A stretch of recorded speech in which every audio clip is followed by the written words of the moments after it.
I'm Katie. And I'm David.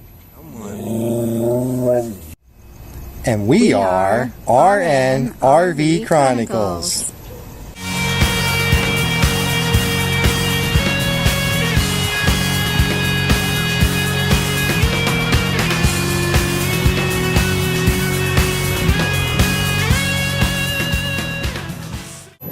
Hey guys, welcome to Medical Monday. It's been a couple weeks since we've gotten a Medical Monday out. I think our last one was with Bill and Denise a couple weeks ago. Sorry about that. We are still in Mesa and will be until the middle of April. At least I extended my contract until the middle of April. So we'll be here all winter. We figured it's beautiful here in the winter time. Why leave? So we decided to stay. So we're excited. I also kind of have the travel bug. I'm kind of like, oh, I kind of wish we were getting on the road because my contract would have been finished this coming Saturday, like this week. Yeah, I would have had one more week of work, but now I have 14 more weeks of work. What's 1 or 14? Same difference. Anyways, it goes really fast. So this contract has kind of been an eye-opener for me.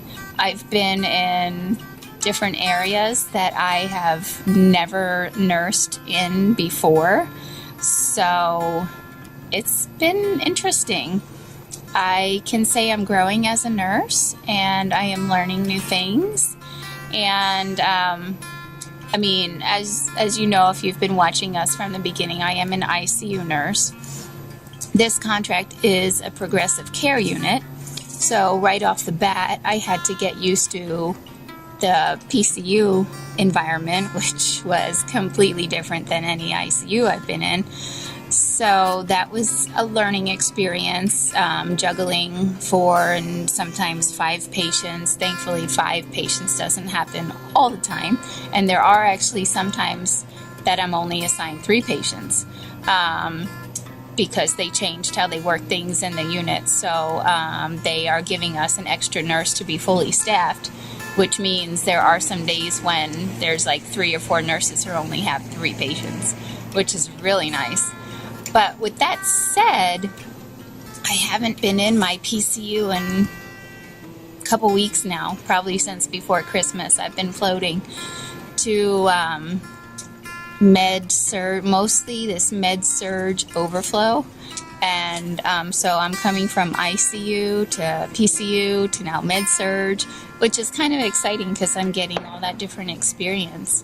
And you know, this hospital has been jam-packed to the gills, especially now coming flu season. We are so super busy. We've been on code purple a number of times, which is like we are filled to the max, and we have like 40 or 50 patients waiting in the ER for beds, and ambulances are diverted, and it's just been a nightmare. But anyways, I just go in and plug away, and I just have the mind frame of I go in and who knows where I'm going to be. I may be in the PCU, the med-surg overflow, or sometimes I'm in the PACU overflow, which isn't PACU patients, it's progressive care patients waiting for beds. So it's kind of a juggling act, but it's been fun. So far everything's been okay, and I've enjoyed it, and I've been having a good time.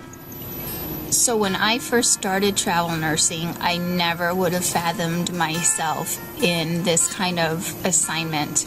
And I actually for my first assignment, when we went to North Carolina, at first my recruiter wanted to put me in this floating position, and I'm like, no, I'm not even a seasoned travel nurse. I am not taking a floating position for my first travel assignment. So that's not even a question. But now I have, how many? 5? Is this my 6th assignment? North Carolina, Arizona, Florida, Pennsylvania. Oh, 5th. This will be, sorry. This will be my 5th travel assignment, and I feel so much more comfortable as a traveler to float. You know, and I never would have been able to get through this in the beginning had I not had the experiences that I've had thus far.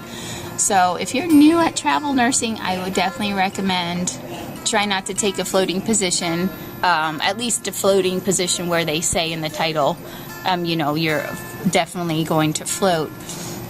But now keep in mind, as a traveler, in most hospitals, you are the first to float. Anyways, there are some hospitals I've been in that is not the case. They cycle the travelers through their regular staff for floating assignments, which is kind of nice. They kind of, you know, make you think like you're one of the staff. But most hospitals, being a traveler, you'll float first. And the more assignments you get under the belt, the more comfortable I think you'll feel with that. You know, you just know who to ask and where to go. This one day, I was in, at this assignment right now, I was in the PACU overflow, and I was with another traveler who, she was pretty strong as a nurse, and we were both able to help each other out, but as far as, like, there were certain things, like, neither of us knew how to do. So I'd just get on the phone and call up to my unit, hey, whoever answered the phone, hey, how do you do this, how do you do that? Or if it being the supplies, we didn't have supplies, you know, couldn't find it anywhere, call up to my unit and say, hey, can you tube me down this or that? And, you know, if you don't know the answer, you just need to know who to ask. And if you don't know where it is, you just need to know who to ask where you can find it. So, you know, these are things you get more comfortable with as traveling nurses. So I'm sure there'll be many more exciting experiences I'll have for the last half of my assignment, and I will share them with you later on. So y'all, thanks for watching, and don't forget to like and subscribe and share. Dave will put all those good buttons up here, so click on the subscribe button so you can get updates of our next Medical Monday. So thanks for watching, guys. Bye for now.